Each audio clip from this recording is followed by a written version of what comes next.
dealing here with this part of the Tractate Ketubot with all kind of agreements or pre-arrangement agreements between husband and wife. Example is if she said, I don't want you to take care of me, meaning I don't want you to support me, but I don't want you also to take anything from my income. Is that okay or not? The source for that goes back to the understanding of the biblical commandment. The Torah tells us in the book of Shmot, book of Exodus, the Torah said the moment the man take a woman to be his wife, he is responsible to three things, and one of them is the livelihood, to support her.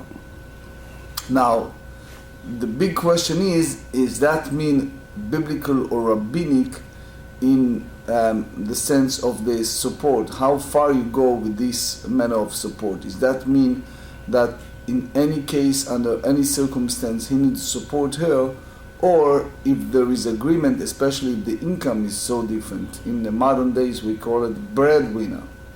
If she's the breadwinner, is that mean one, that he has all the access and all the rights to her income? Is that mean that she is under his support regardless? And the big question is, if she forgives him from supporting her, is that mean that they can go on in their life of marriage the way that it was set up? Meaning, if it turns that they make, how do you call it, prenuptial agreement or all kind of arrangement, and then the circumstance change. For example, if she lost her job, if the job term and condition change.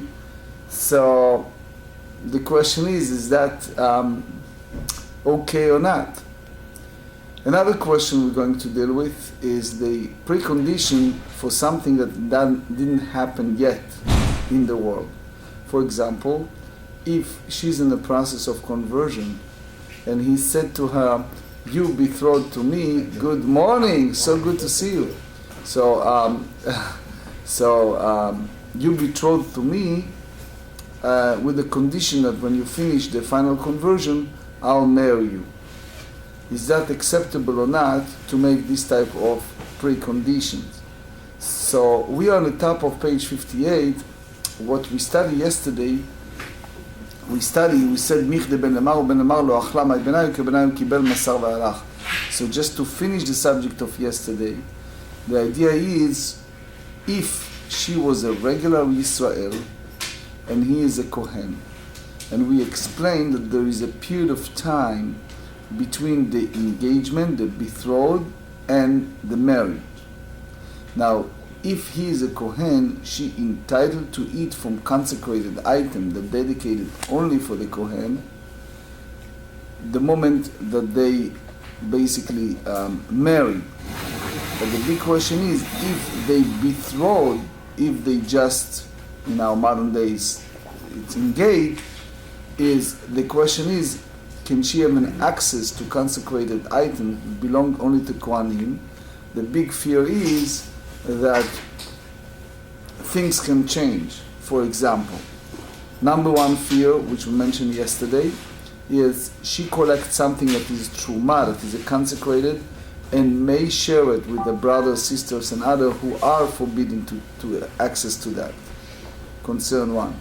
Concern two, maybe he finds some blemish, something that he did not like about her, and then the period of time between the engagement and the marriage, she access to a consecrated item while she is not entitled to because they're not married. In a sense, if pre-existing condition between the two parties can take effect, even the final stage of the agreement did not take place yet. So that's basically the discussion of yesterday. So we are now 4 lines from top of page 58. Our Mishnah deal with the disputation how far the measurement of the truma, the consecrated item that the Kohen can give to his engagee.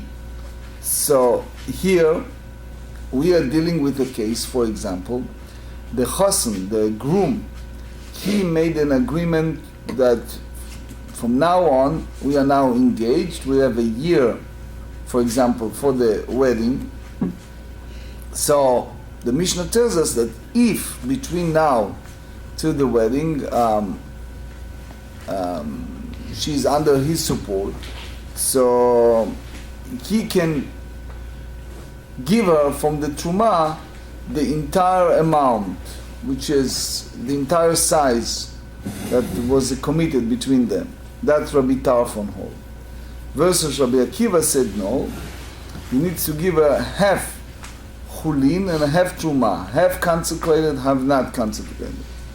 Now the big difference is what happened with that value. The value has a different when she will need to sell this part or to do something. Rabbi Tarfon אומר נותנים לה הכל תרומה. So Rabbi Tarfon said you should give everything made out of consecrated item. Rabbi Akiva said half and a half. אמר Abaye said מחלוקת בבת כהן לכהן. You have to differentiate between a girl that brought up in a house of Kohen. If she brought up in a house of Kohen, she's very erudite, she's familiar with all the nuances in the process of the taking this consecrated item and make sure it is not attached to impurity, make sure that those days that she is impure, she can sell that part and in order to eat something that is not consecrated, that she allowed to. So for example, if she is a daughter of Kohen, she gets used to certain systems, that certain days she's impure, she can take the consecrated item and sell it without touching it, and taking something in a substitute that is not consecrated and use it. So Rabbi Tarfon hold that if she is a daughter of a Kohen, it's a different story. He can give her truma, he can give her a consecrated item that she should sell in the days that she's impure. Aval bevat Israel leKohen. However, if he's a daughter of a regular Israel that engaged to a Kohen, she is not get used to that. Divrei hakol mechzat chulin umechzat truma. Rabbi Tarfon and Rabbi Akiva did not dispute it over that, but they can split. One should be consecrated, one not. He needs to give a half of her support, nourishment, right, from the unconsecrated, and she should eat those at the days that she is impure, and she does not need to impose upon herself to sell the truma, the consecrated item. From now on, for this shoe, I'm using the word truma, so every time I use the word truma, remember that means that it's the consecrated item. ואמר אביי, מחלוקת בארוסה, אבל בנשואה דברי הכל מחצה חולין ומחצה תרומה. Abaye said, this disputation was said specifically with a daughter of Kohen that engaged. She lived at the father's house, and Rabbi Tarfon hold that the father can make an arduous effort to sell this truma on the day that she is impure, because he gets used to that work. Aval bin su'a. But if she is married, which means the husband was not eating with her, but he give her food to use at her house, that's the way Rashi explained to us. דברי הכל מחצה חולין ומחצה תרומה. So everyone agrees it should be half and a half. There is a pasuk in the book of Psalms, chapter 45, verse 14, that said, Kol kvuda bat melech pnima.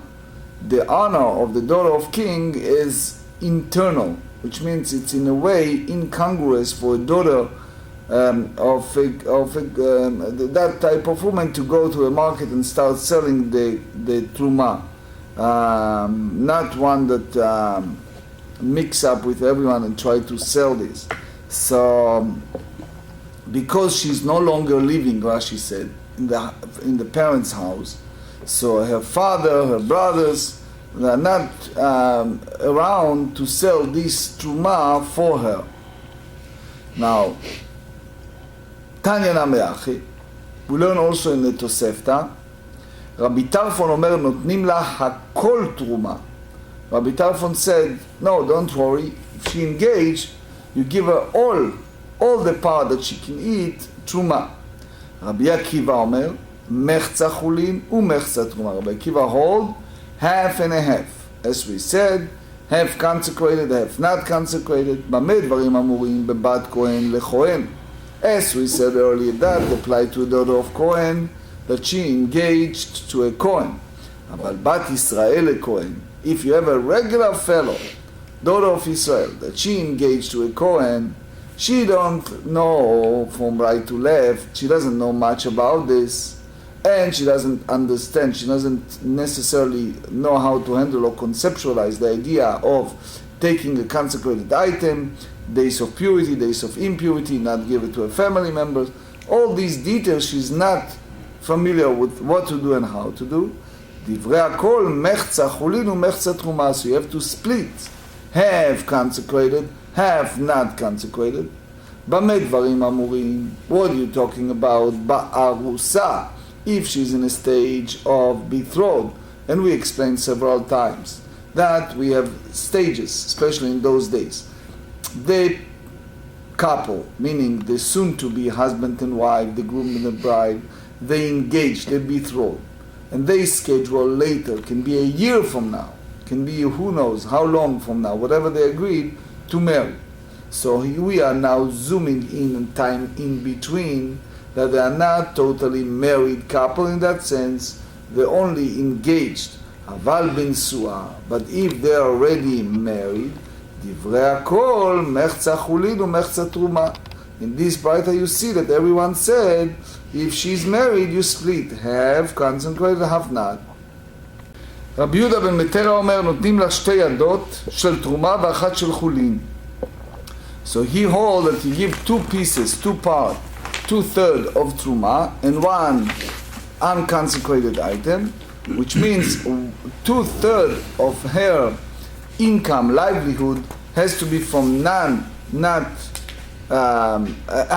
one third has to be from non-consecrated item, and then the other 2/3 has to be consecrated. So he basically, Rabbi Yehuda ben Betera, he holds the same as Rabbi Akiva, that you have to give her non-consecrated item the day that she is ritually impure. But he holds, unlike the others, that it's enough to give her 1/3, and that's enough. Rabbi Akiva holds that she needs to get half and a half. So Chatam Sofer elaborates on that and explains why it's different between the two. Why one said 1/3 and one say half. So the whole idea is how much she is aware of her situation, how much she can be, she can watch over her situation, meaning how much conscientiously she involved with understanding. But the value, the amount is different. Rabbi Yehuda Omer, now we have a fourth view, נותן לה הכל תרומה, והיא מוכרת ולוקחת בדמים חולים. That's beautiful. Typical Jewish. Give her all consecrated. Let her take that and sell it. And take by that money an unconsecrated item. So, Rabbi Yehuda, in a way, he matched what we said in the Mishna, Rabbi Tarfon. Give her everything, truma. The only difference is that according to Rabbi Tarfon, you can give her truma in the measure of her livelihood that she used to get from the unconsecrated item. Why? Because he said that truma has a different, is a decreased value than the regular item. Why? Because if it's not consecrated, everyone can eat it. So therefore it's more expensive than the truma that only pure Kohanim can use. So therefore the value, he needs to generate more of truma in order to match the other. Rabbi Yehuda hold that therefore that he needs to give her more, and she, Rashi said, she can take that redemption of money and buy a non-consecrated item. So what's the real deep part of this disputation? So the Ritva and Shita Mekubetzet, they explain to us the real disputation is the word tircha. Tircha meaning effort. Who we impose upon to take care of all this? Who is the one who in charge and involved with all of this? Do you say that it's upon the engagee, which means she needs to take care of all of that? Or according to Rabbi Yehuda ben Beitera and Rabbi Akiva, it's upon the husband.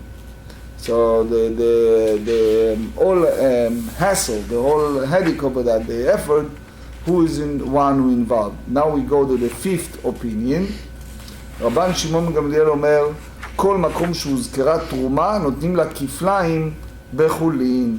Any place that the sages say that the groom needs to give everything truma, that's the follow Rabbi Yehuda, so you give double amount if it's a chulin. For example, if he needs to give a one measure, one kav, and he give it from the truma, so he now needs to give a double. My benayu, what's the difference? Ika benayu tircha, as we said earlier, the difference between the two is, do we take in our consideration the effort that she, the one who engaged, needs to do in order to sell the truma?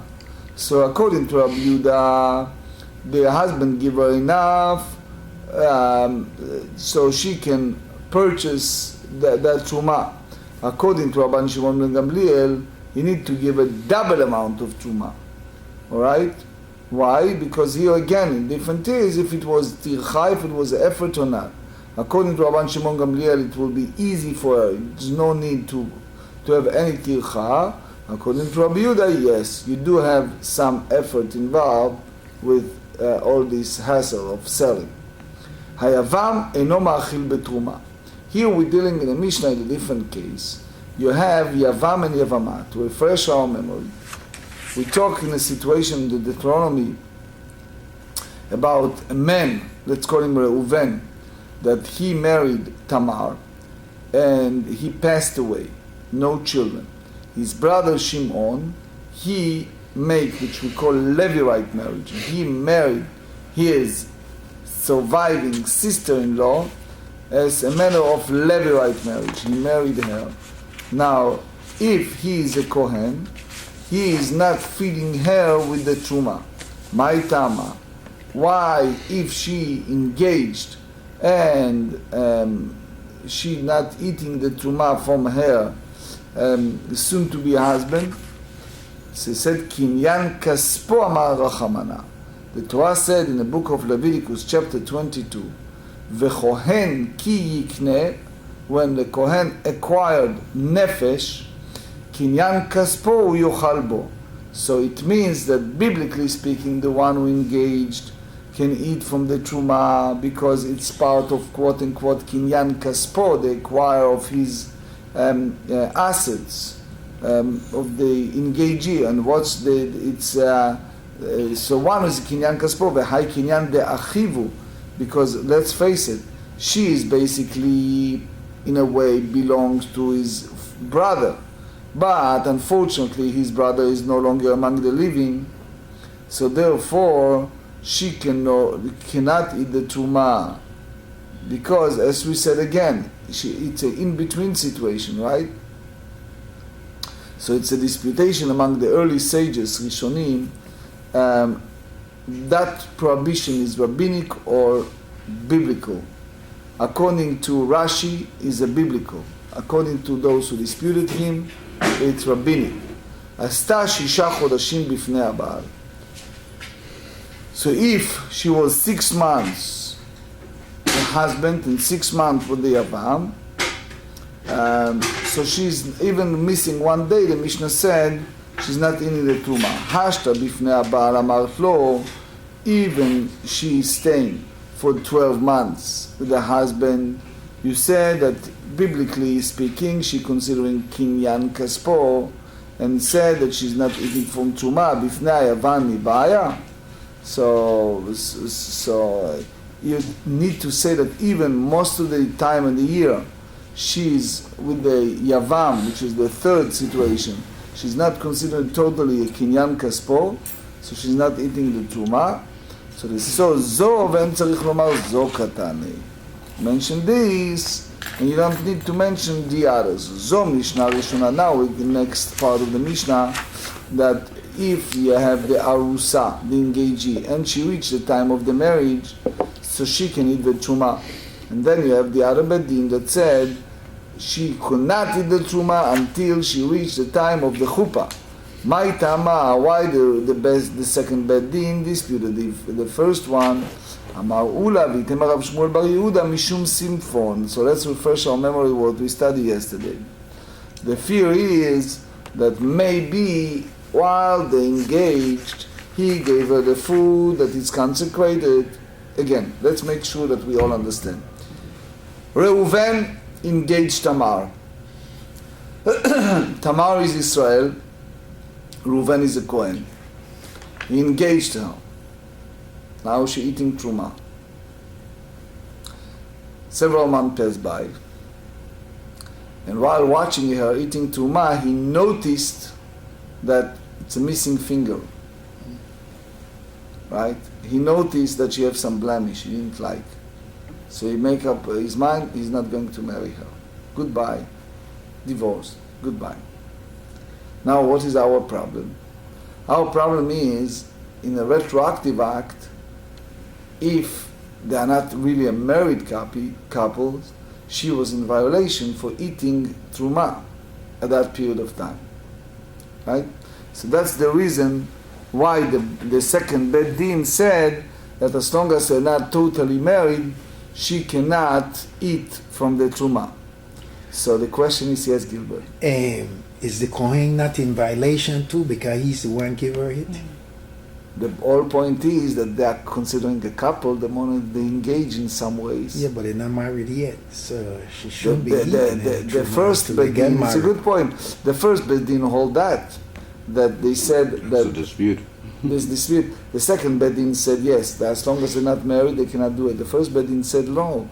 The moment that they engaged, they are already partners in some ways. And you have to admit, she's not dating with anyone, right? She's not going out, right? She's not, she's basically in some ways his wife. So the first Beit Din has the idea that if that's the case, let her eat from the truma.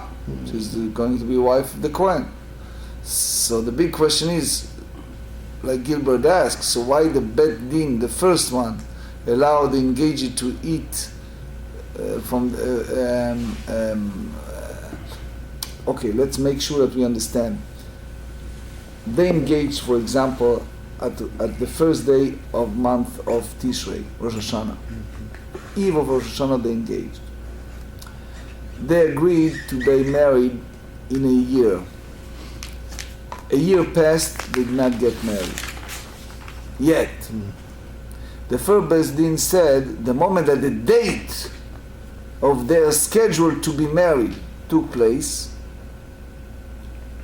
so she can go ahead and eat from the truma. That's the first Beit Din said. The second one said no, you have to wait until they reach the chuppah, until they're total married, and then she can eat the truma. What's the difference? So the debate's whether they're eligible for truma when they're in arusa, whether they're in netuah. I mean, it just depends on whether they're engaged or whether whether they've been to the chuppah. Is the debate, right? A little deeper. It's if they reach the point of agreement that they married and they didn't marry. So the first person said that the moment that's the difference. It's not just engaged and reach the date that they agree upon to be married. And even they're not married, the first Beit Din said she can eat the truma from that point because that was the date for them to be married. The second Beit Din said no, as long as they're not really physically married, cannot be. Bishtama le'ula, If you follow a ula that he said early in the last daf, that the reason the sages prohibited of the engaging of the Kohen to eat a truma is because maybe unintentionally she let her brother or sister eating it. Sukkah Maita, the first bedin that prohibited to eat until the time of the wedding. Shema im zegula kos bevet avia, maybe they pour a cup, for example, of truma in the father's house, and she's going to share it with her brother or her sister. Now, the moment that they reach the point of wedding, and he gave her a house or place to live, right, etc. So you're not concerned that she may be going now to share it with the brother or sister. So therefore, the first bedin said, you can go ahead, she can eat from the truma. Ubatraita, and the second bedin come in and added that she cannot eat truma even after that until she reached the time that she is totally under the chuppah canopy. Mishum simfon. What is the simfon? Simfon, as we said several times, it's because they're concerned that he may be find some blemish, something that give him the feeling that he's not interested in her, in married her. So because therefore, you know what he causing her to eat, to be in violation, to eating truma, what she is not supposed to. So therefore, the second bedin did not allow her to eat truma only after they totally marry, until they reach the time of chuppah. That then you know for sure that he, how do you say it? He checked that to make sure that there's no any blemish, and he's happy, and therefore they are like a normal married couple. 58b, אלא לרב שמואל בר יהודה קמייתא משום סימפון ובתרייתא משום סימפון מאי בניו. So you see the first part and the last part dealing with the issue of blemish. So what's the real difference between the two? So Rashi explained to us, I explained in my book,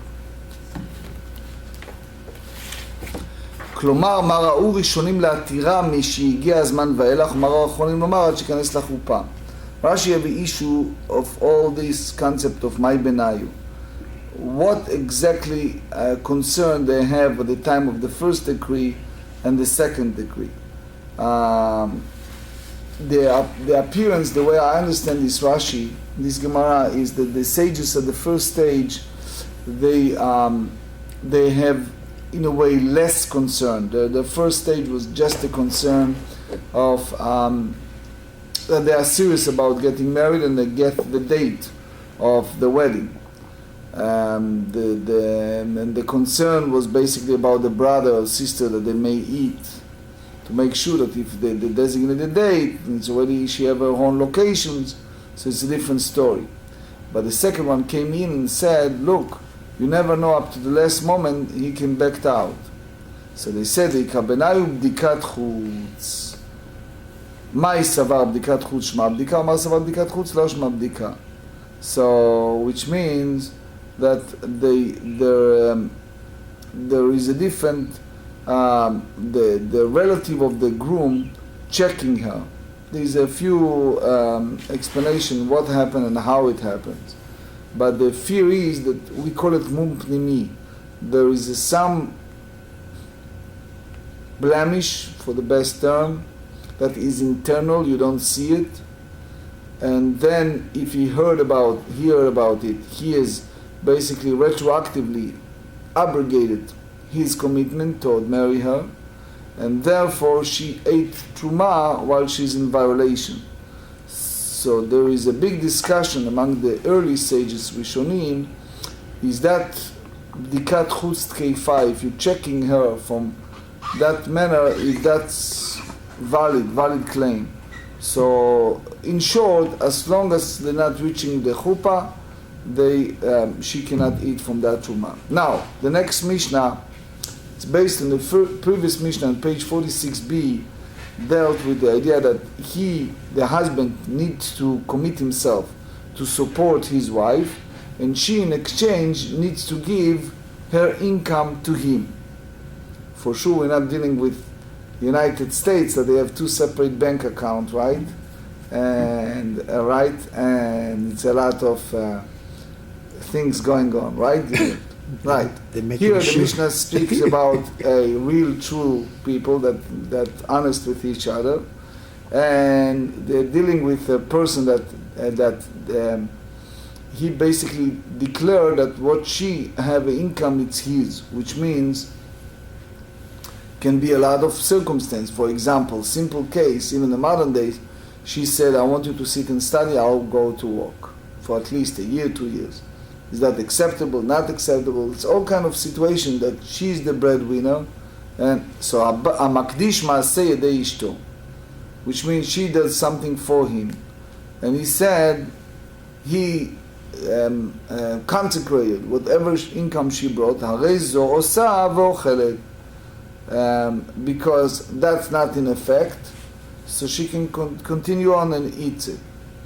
Now, the Mishnah will tell us in page 64 that the husband have an obligation.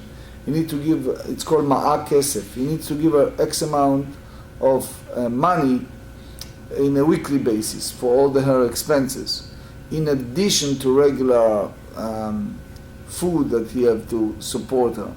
So the Gemara is explained to us in next page 59 that in a way, in exchange, he deserves her income. Meaning, the agreement is in such a way that he is supporting her all the time. He give her an additional money for the expenses, yet her income goes to him. So, which means that whatever she needs to do, he basically entitled to that. So they said hamotar, what she does more than she is obligated, because you have to remember, it's not regular pot that everyone put in the money and then we split it. It's not working Judaism that way, right? So basically, he is the one who in charge, in a sense. She become his wife by Judaism. So the big question is, here you see all those conflicts. If she brought more income or she works more, they have the extra. It's consecrated. The Gemara explained when and how. Rabbi Yochanan Sandlar Omer Chulin. He says, no, it's not consecrated. So the Gemara later explained it. So Tosfot tells us that if someone makdish maaseh yedei ishto, if someone consecrated something that it's her labor, so he said you don't have the din hegdesh. But the big question is motar. If it's more than she commit herself, that's the disputation. Amar Rav Yehuna Amar Rav, יכולה אישה לומר לבעלה אני זונת ואני עושה. She can say, leave me alone, I don't want to have you to support me, and I don't want you to take my income. So we have a Mishna that we're going to study the 7 type of work that the wife does in a house. Excluding, it's called tviyah, excluding tviyat tzemel, one of them that she not. So the big question is if she can do it and if she can back out. So the Tosfot Rosh explained that there are 2 avenues to understand the next things. What is Amar Rav Huna, Amar Rav? So either the Gemara elaborate and explain what he said, or that he continue explanation what his teacher Rav said. Kasavar, Rav hold, Ki takinu Rabbanan, when the sages put a decree that the husband is obligated to support his wife, and she needs to give him her income, mezonei ikar, which means the essence of that decree is that the husband should support her in order to make sure that her income, her livelihood, it's enough to survive. That's his obligation. The reason that her incomes go to him, it's because he feels that I'm supporting her and she does nothing for nothing. I'm just the one who have the burden of supporting her. So I see some people smiling. I can't tell you how many times in almost 19 years I'm in the rabbinate, people who date came and consult me over this issue, which is you see a man, he's dating with a girl, and she is very well off. He is not. And he come and he said after 2-3 months, look, I'm sick and tired. I'm paying for everything. I'm paying for fancy restaurant, and I'm paying all these gifts, and I'm paying for vacation and stuff. And she's not putting anything. She sent me nice cards, you know, and she gave me one time a little perfumes, but that's it. And it's not fair. That sounds like Huh? mine, like your one is mine and mine is mine. Yeah. That's like the Mishna, yeah. Yes, yes.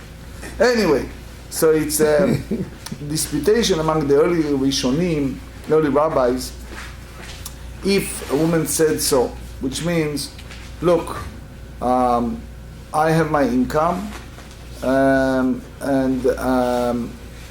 I don't want you to support me, and the agreement is okay, fine, and then all of a sudden she lost her job, or she lost part of her job.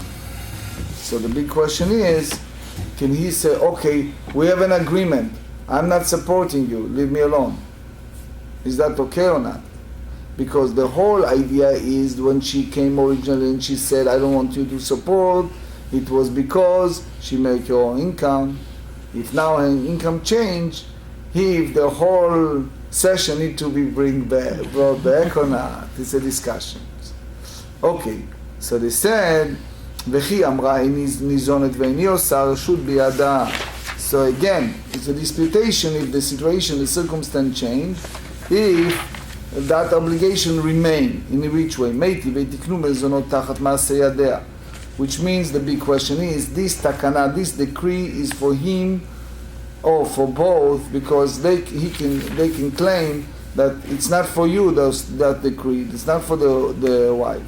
Why? Because if you go by the school of thought that her income belongs to her husband, so that's the idea of his support is in like an exchange, which is a substitute, meaning he is supporting her and her incomes go to him. המקדיש מעשה ידי אשתו הרי עושה ואוכלת מה אליו בניזונת. So the idea is that big disputation is if this idea of support is rabbinic or biblical. So the Shita Mekubetzet said, since she, in a way, we understand for at least at the first stage that she can forgive, she can let go her rights for her access to his income. So therefore, it can go in that way, which means the same sages, rabbinic sages, who put the decree that he need to support her, the same sages say that he can take their income, or in exchange she can forgive his support in exchange of her income, right?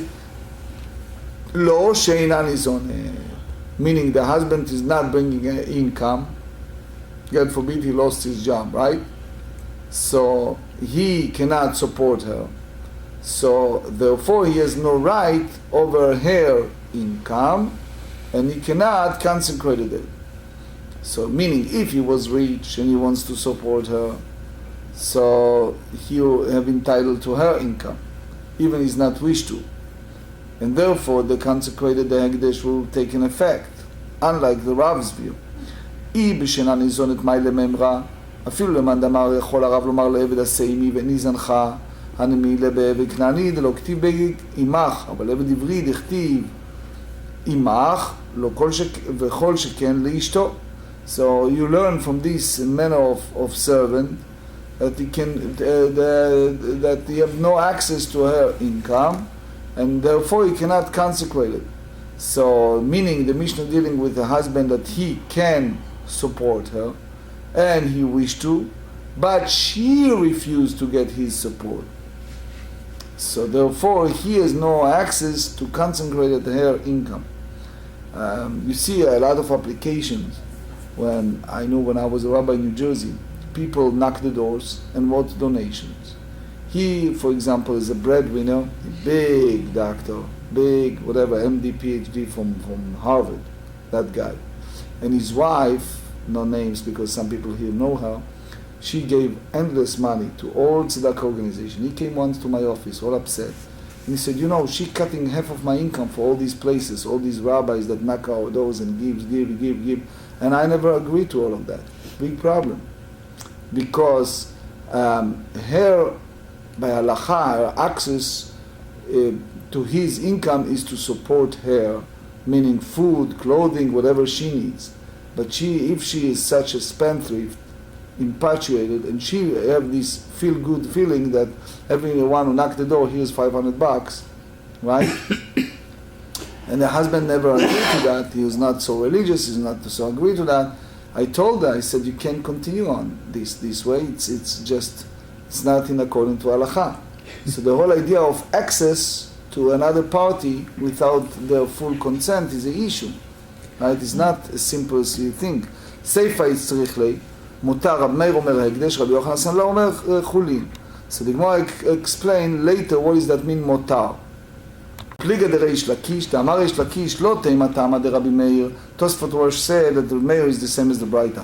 משום דכסבר אדם מקדיש דבר שלו בא לעולם, אלא תמא דרבי מאיר יכול, מתוך שיכול לחופה למעשה ידיה, נראה כאומר לה, יקדשו ידייך לעושיהם. The whole idea is, can a person consecrate something that is not yet in the world? So Tosfot explain, usually person combine, when they make this commitment, put Hashem here. The big question is, can you do something that's not really happened? Soon you see some example. ואלו אמר אחי, כיוון שמן לרב מאיר, דאמר אין אדם מוציא דבריו לבטלה, נעשה כומר קדשו ידייך לעושיהם. So basically the motar is a hekdesh.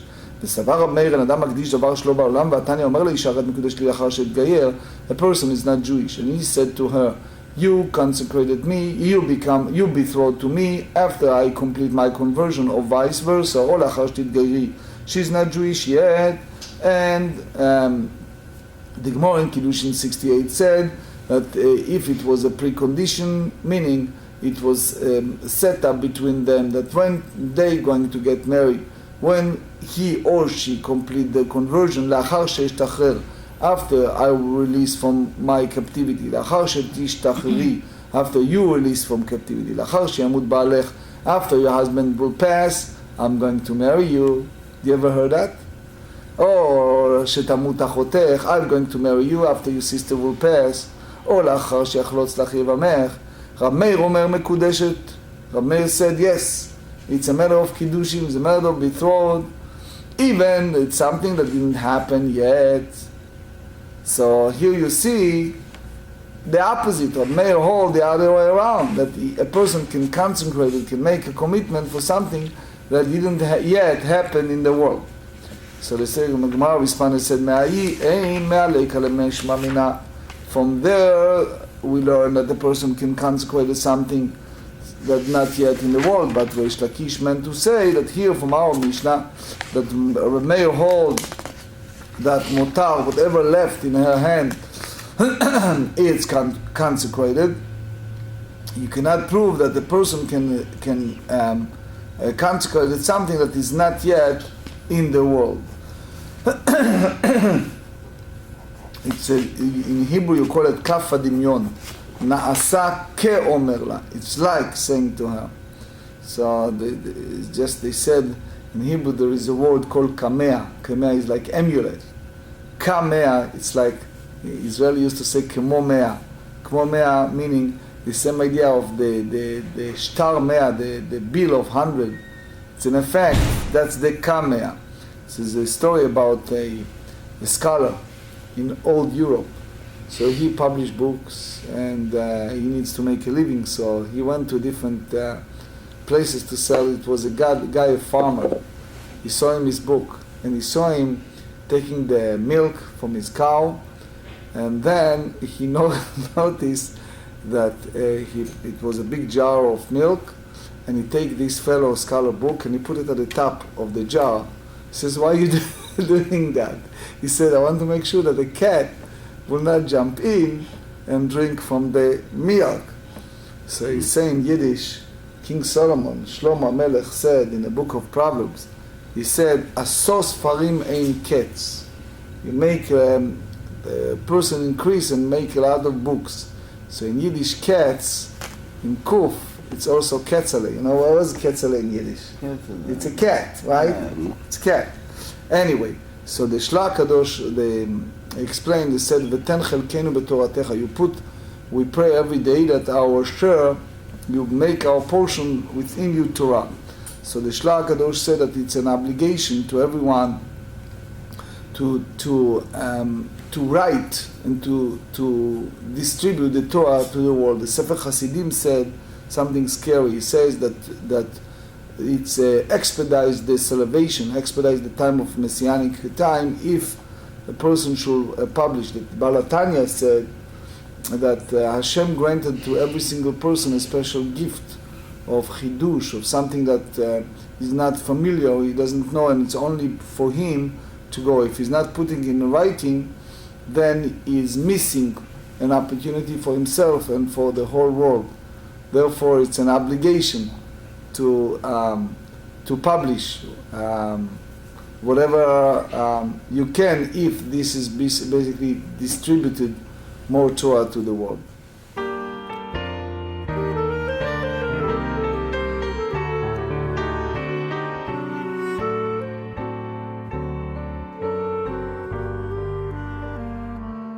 Boyachem leshuloim malachai yeshuloim malachai